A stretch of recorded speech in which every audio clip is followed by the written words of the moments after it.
السلام علیکم۔ آج پیر ہے اگست کی 12 تاریخ۔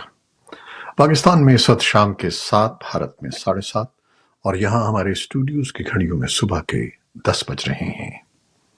وائس آف امریکہ واشنگٹن کی اردو سروس سے میں ہوں خالد حمید، خبروں کے ایک بلٹن کے ساتھ۔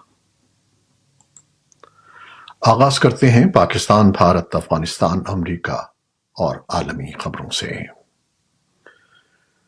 پاکستان کی فوج نے آئی ایس آئی کے سابق سربراہ لیفٹیننٹ جنرل ریٹائرڈ فیض حمید کے خلاف کورٹ مارشل کی کارروائی شروع کرنے کا اعلان کیا ہے اور انہیں فوجی تحویل میں لے لیا گیا ہے۔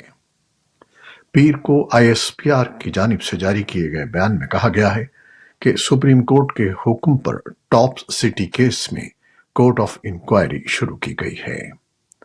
فوج کے ترجمان کے بیان میں کہا گیا ہے کہ فیض حمید کے خلاف پاکستان آرمی ایکٹ کی دفعات کے تحت انضباطی کارروائی شروع کر دی گئی ہے۔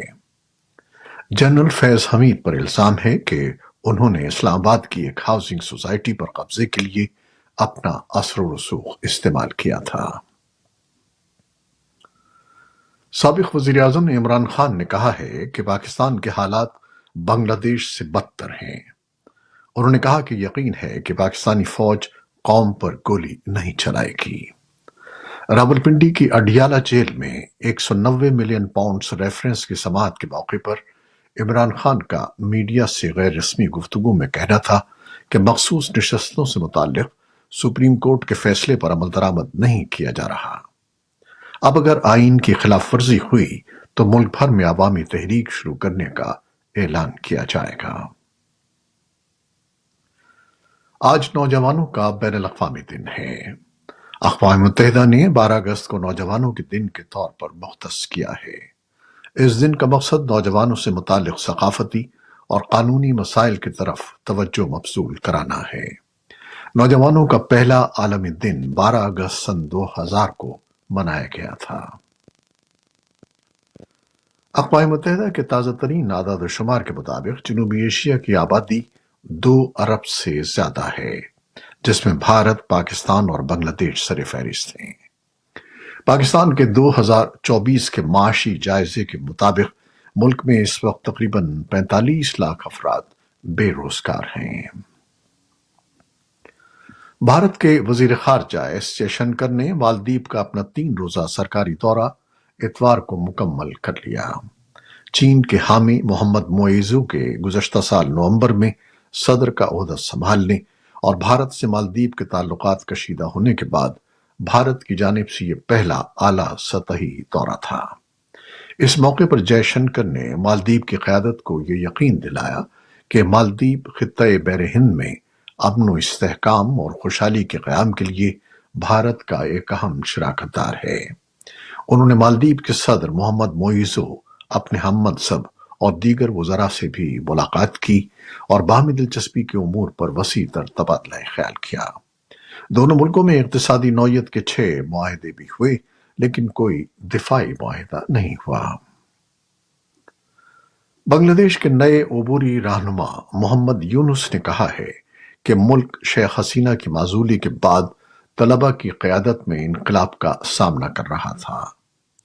نوبیل انعام یافتہ رہنما نے اتوار کی رات صحافیوں کو بتایا کہ سپریم کورٹ اور دیگر اداروں نے شیخ حسینہ کے کلیدی حلیفوں کے استعفے قانونی ہیں، کیونکہ قانونی طور پر تمام اقدامات پر عمل کیا گیا ہے۔